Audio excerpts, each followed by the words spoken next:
Frank. What's the weirdest thing you've ever saw in here? Let me ask you a question, kid. Did you see that movie, Night of the Living Dead? Hey, we gonna party tonight or what? Yeah, we are gonna party. Well, where are we gonna party? I don't know, somewhere. Hey, we could go to the park. Oh, no, we can't. The cops said they'd shoot us if we go back to the park. Yeah, and I ain't in no mood to go tonight. I like death.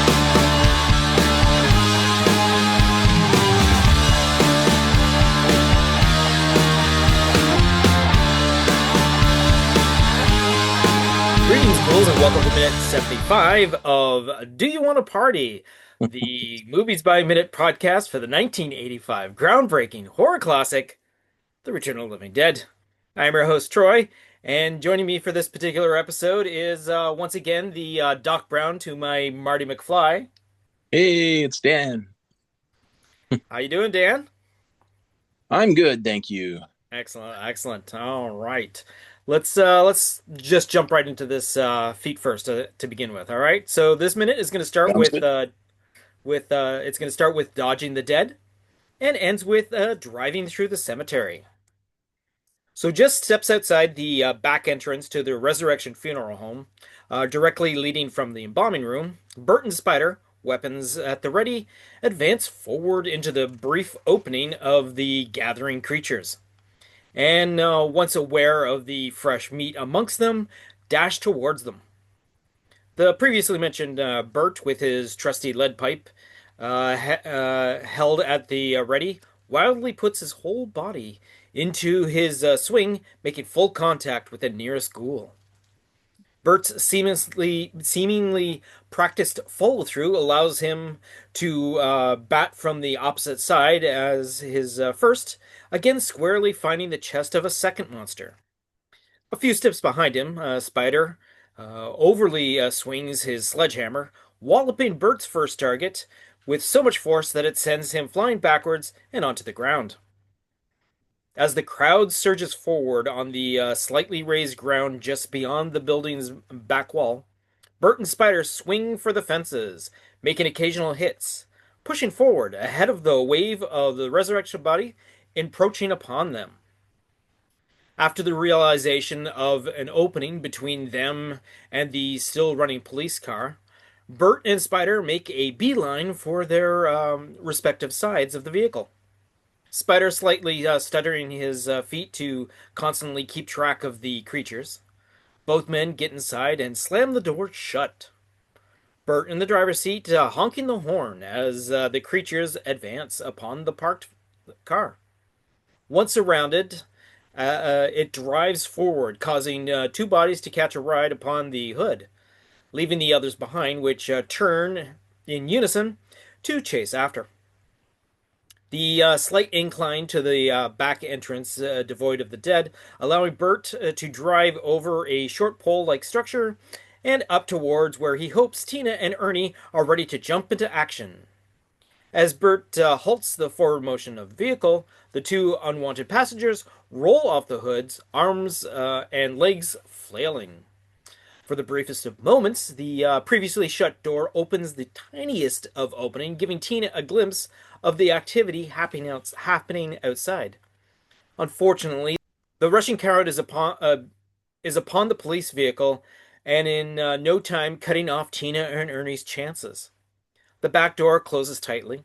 The moving dead close around Bert and Spider's escape, even a few jumping upon it.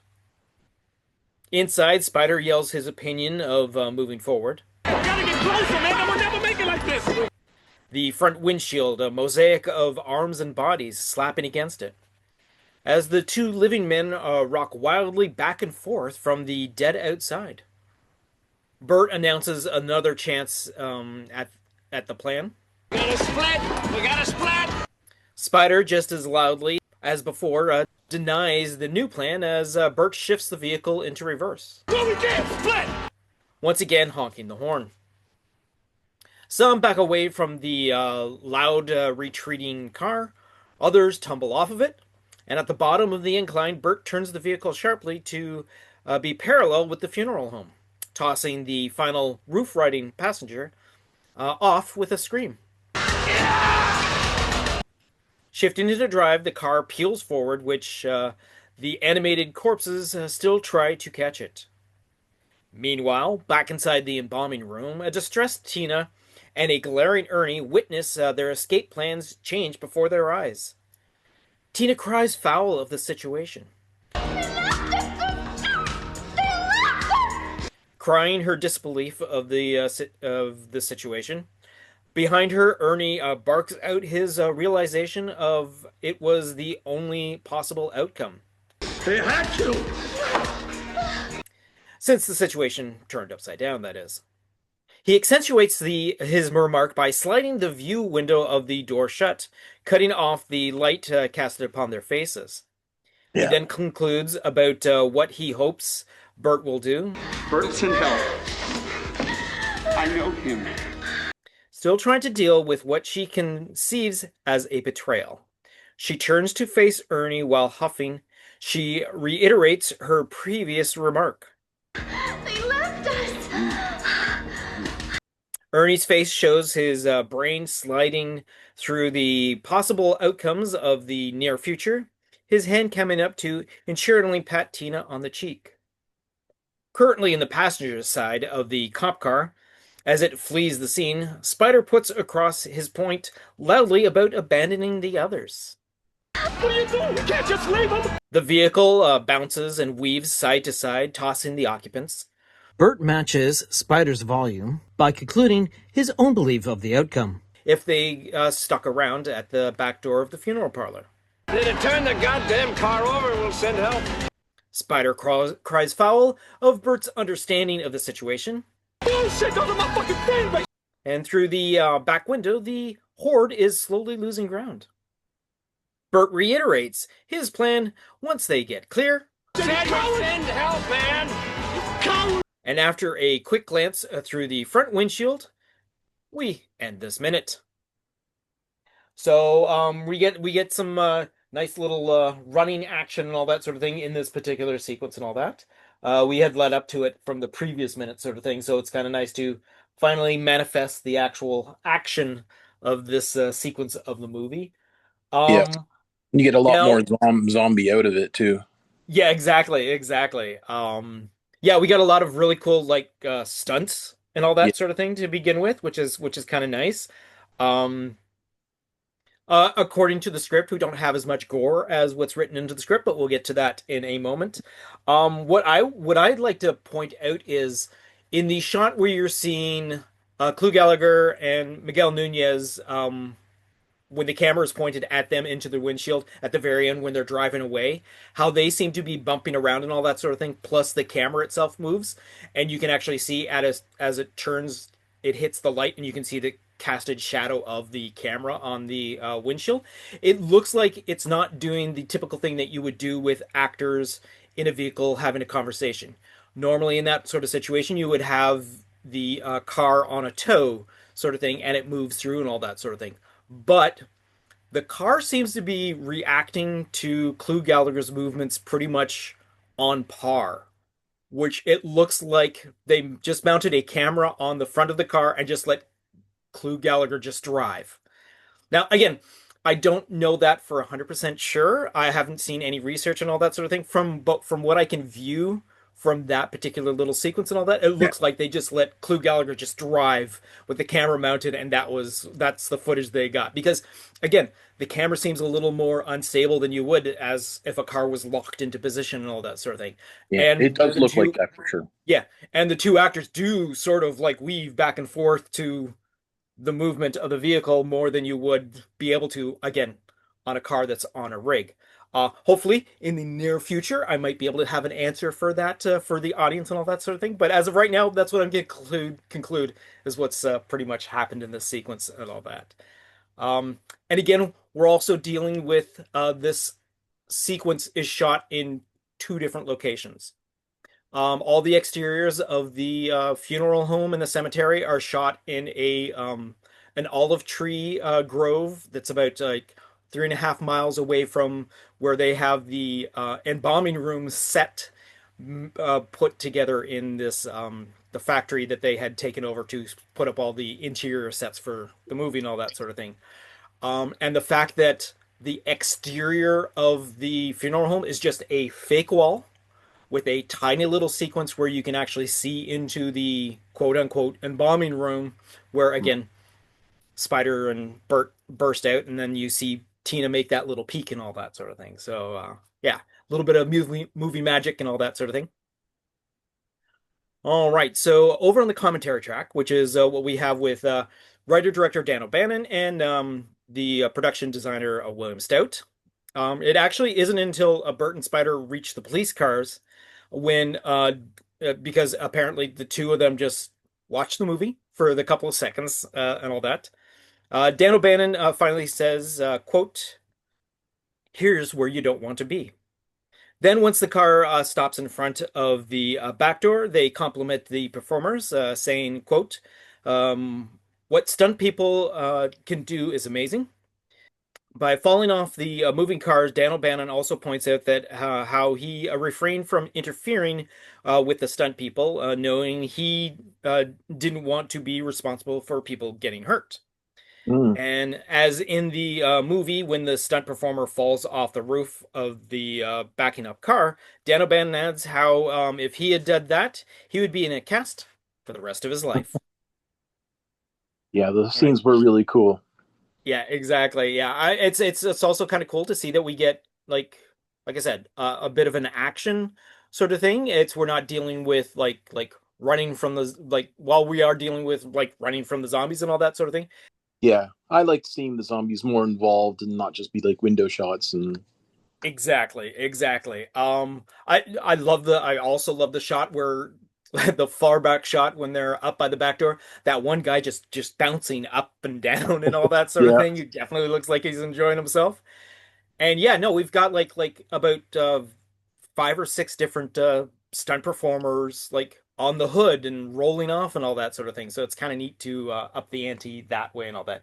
And again, giving these versions of zombies the ability to move freely to and again, we don't have very much gore in the way of these creatures. We do get to see a lot more outfits, very formally dressed. There's a couple of women there that are in like some sort of like gowns and all that sort of thing. Obviously, having been buried in whatever outfits they had and all that. So it's buried in their also nice to finest, see. usually, yes. Yes, exactly, exactly. It's nice to see that a lot of the clothing is still quite intact for no matter how long they've been. But again, when you're dealing with a returned to life corpse, those with more flesh on them are obviously going to be fresher than the ones that we have, like our half corpse, which is still, as far as we know, is still tied down to the examination table in the embalming room. All right, so now we're going to do the according to the script. And again, we're dealing with a story and screenplay by Dan O'Bannon. And this is the version that we're dealing with, which is a revision from October of 1983. And it's based on a story and screenplay by John Russo, Rudy Rickey, and Russell Steiner. So we begin with the exterior, back of mortuary, night, rain. The door bursts open and Meat and Bert charge out, brandishing their weapons. Bert is limping. The door is quickly slammed shut again behind them. They run towards the vehicle, seeing Ernie's car. Numerous corpses are lurking around it. Meat and Bert charge right into their midst, swinging hammers, knocking the corpses aside like bowling pins. They dive into the open door of the car, slam the door behind them, and lock it. It's almost a miracle they're not scratched. Interior, car, night, rain. Bert instantly shoves the key into the ignition and revs the car up. Corpses are beginning to shake the door handles of the car. Bert squeals away, running over a corpse. Crunch. He pulls the car into the circle, around towards the back door of the mortuary. He tries to drive right up against the door, so Tina and Ernie inside can come out and jump in. But there are corpses running around near the door. Bert stops the car. Immediately, corpses cluster around the car, staring at them. The corpses start to rock the car. In the movement, they're going to tip it over. Bert. Fuck! Bert floors the accelerator, zooming away. Corpses run after them. Cut to interior embalming room, night, rain. Tina and Ernie can't believe it. Tina, they left us! Those fucks! They left us! Ernie, what the hell do you expect them to do? The corpses would have gotten them. They couldn't stop. Tina, those fucks! Cut to interior car moving night rain. Shooting down the driveway on their way out of the graveyard. Meat, looking back. We can't just leave them! Bert, we can't do anything else. They would have turned the goddamn car over. We'll send help. Meat. Mister, those are my friends back there. So we have a different sort of take on the situation, which is also nice to see and all that sort of thing. Again, there's no description of battling zombies before getting to the car. I had completely forgotten that's right. They're using Ernie's version of that, even though in the script they had mentioned that the engines are still running for the cop cars.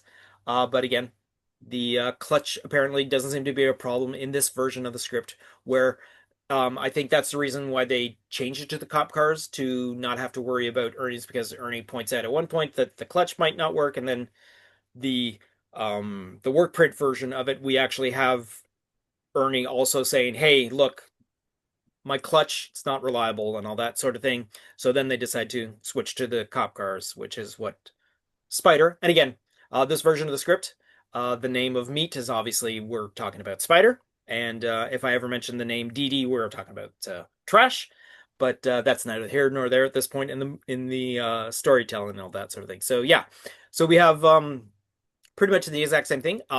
It is kind of weird to see to hear Tina like actually cursing. Whereas the movie version has a much tamer but still cursing for Tina, as would you would put it. All right. So that being said, we're going to do the work print comparison, which is again where you take the when you're done filming your entire movie, you assemble all the shots that you made into one giant version of the movie. You then pick and choose edits and all that, cut down sequences and all that, and you come with the final version of the film. For example, we are dealing with the final film version of minute 74 to 75. However, in the work print comparison, we were dealing with minute 91:26 to 92:41, which is kind of neat to see that we actually have a little bit more extra in a minute. From the previous minute, we actually jumped a bit of extra time because the sequence that comes later on in the movie plays out in the work print at that point. So that's why it seems a sudden jump of almost like 2 minutes and all that sort of thing. So in the work print version, we watch Bert and Spider take a few more swings as they watch and they also watch the group of the dead fall, and we also watch the group of the dead following them a little more as well. The interior shot of the cop car being swarmed just outside the bombing room door is a little longer. The conversation between Ernie and Spider before backing away has a few lines longer. Spider telling Bert again to get closer. Bert actually ends up banging on the inside of the windshield, and Spider telling Bert to shake them off. The shot at the end of Tina and Ernie is also a little bit longer as well. The camera just lingers on them just for a moment or two longer, and then pretty much the rest of it plays out as it does in the final version of the movie. All right, so while we did have a lot of action, we really didn't have much in this particular movie, this minute of the movie and all that sort of thing, because I've got nothing else to say. Is there anything you want to add to this particular sequence there, Mr. Dan? The sequence, no, it's pretty cut and dry. It was a fun chase. There was good action, some stunt work being played out, and we some do have good some more. Again. Yeah, we do have some more car going on in the next minute and all that sort of thing. So we definitely are going to be following Bert and Spider's adventures for a little bit. But yeah, so that's about all that we got for this particular minute. Again, a nice little short one and all that. Well, if I again, thank you, Dan, for joining me for this quick little episode and all that sort of thing. Audience, thank you guys for coming along too. We are at minute 75. We got after this, there's 15 episodes to go, and then we're done. I mean, on a Ooh, weekly get to basis, the we're going to end. be, yeah, on a weekly basis, we're still going to be going until January, but still, only 15 more to go. Hopefully, I got a couple more surprises coming up. Hopefully, I can dot some T's and cross some I's to make some of these things happen and all that's over the next couple of episodes. But yeah, so again, audience, thank you for joining me on this journey. So right now we're going to put out there a current list of upcoming conventions in North America. November 15th and 16th, San Antonio Fear Fest, San Antonio, Texas, where you get to meet Alan Trotman, as well as Return of the Living Dead Part 3's Melinda Clark. November 22nd to 23rd, Days of the Dead Chicago in Chicago, Illinois, where you'll be able to meet the entire cast. December 5th to 7th, Days of the Dead, Indianapolis, Indiana, where you'll be able to meet the entire cast.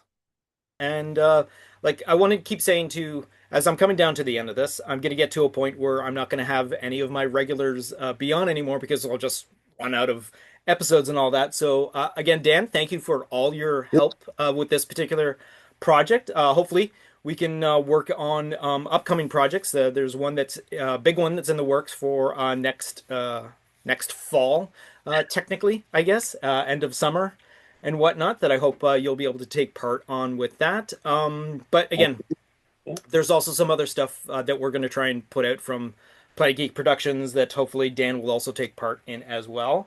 Do my best. And yes, exactly, exactly. Well, if there Next is Wednesday. any interest, What was that? there's a couple of new zombie flicks on Netflix. Oh, you want to get? Okay, we can do that. We can totally do that. Yeah. One really cool one, and I haven't finished it yet, but it's called The Elixir. And I saw the ad for that. Yeah. That one looks really good to me, and a very, very dramatic. What do you call it? It's like a drug-induced zombieism. Yeah, exactly. Very awesome. Yeah. That's and cool. Another one slipped in that I wasn't watching for, because a lot of the times they show you a presentation of what's coming and stuff. Right. There's Zombievir. So an apocalyptic virus has come through. So it's another virus zombie, and again, it's from Korea, so it's actually pretty cool. I have to get into that one still, but it was a recent find, and I'm not too sure on its storyline yet. Okay. But basically, this one's going to be following students taking shelter in a school, and it looks really good actually on the trailers. Okay, is that the one where it starts off where they're calling like the police, and then the police say, "Hey, you shouldn't be calling in," and all that sort of thing? Is that what it is, or is that another one? Yeah, Zombievir basically is taking place in the school, and the students are like calling it in and stuff, and then it doesn't. So I have seen the trailer for that one. Then I know which one you're talking about. I completely forgot what it was called. That's why I was like, okay, cool. And I had mentioned before a long time ago about Zombieverse. I wasn't paying, and I never got to watch it to find out really what it's about, because it was one that looked a lot like it was a game show kind of thing, because it was low budget, I guess. But Zombieverse New Blood continuing it's a season 2, so oh, okay, all right. It follows a different group of people going through. Okay. So I'm gonna have to watch that one now that it's gone further. Even I can't believe I totally forgot to watch that. that gives me 3 different, and these are seasons, not movies. Yeah, so the three zombie flicks for me to sit through still. Excellent. All right. Well, actually, like one of them is a series, isn't it? All 3 of them are a series. Oh, really? Oh, I didn't realize. Oh, I thought the one with the kids in the school was just a movie, but it's a series as well. Yep, 7 episodes right now. All right. Excellent. And it reads like there's more coming. I was just through. And the Elixir, I had read through as well. It's the movie. Sorry, the Elixir is the movie. Right. Okay. The childhood friends, Keynes and Krita, put aside old grudges to fight together to survive. Gotcha. All right. Okay, cool. And those are all Netflix. These are all finds. Netflix. Yeah. Yeah. Excellent. The others don't seem to put much up. without Yeah, getting no, into there does seem to be, if anybody wants a really intense zombie coverage, we could definitely pull together because I know I don't really follow the freebie sites as much, but I do know they have put some in there because recently there's been the new run for the short films, the 1 minute film, well, 5 minute films, yes, like exactly. Yeah, yeah. the 5 minute episode series. I've seen a lot of those coming up on Facebook, and I noticed there was a couple there that looked interesting that I haven't dug into yet. So Nice, there's nice. lots more zombie stuff out there. And in other news, I got turned down from 2 more zombie movies filming in Toronto. Boo. Um, Oh, but I always try. yeah, there you go. Someday, Yeah. someday I'll get in one. Excellent, excellent. All right, That's well, that's my zombie news. excellent. All right. So that being said, thank you, Dan, for that and all that sort Yeah. of thing. Again, audience, thank you for tuning in. And yeah, so I got nothing else to say except see you next Wednesday.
And then I'll start. Yeah, we'll do that as well. All right, here we go. Greetings, ghouls, and welcome to minute 57. Still trying to deal with, what she conceives of as, still trying to deal with what she conceives of as a betrayal. Tina turns to face Ernie while huffing her reiterated. Still huffing. Oh, still huffing. Okay, gotcha. All right, I gotta zoom in on this because I forgot to shrink this one down. All right.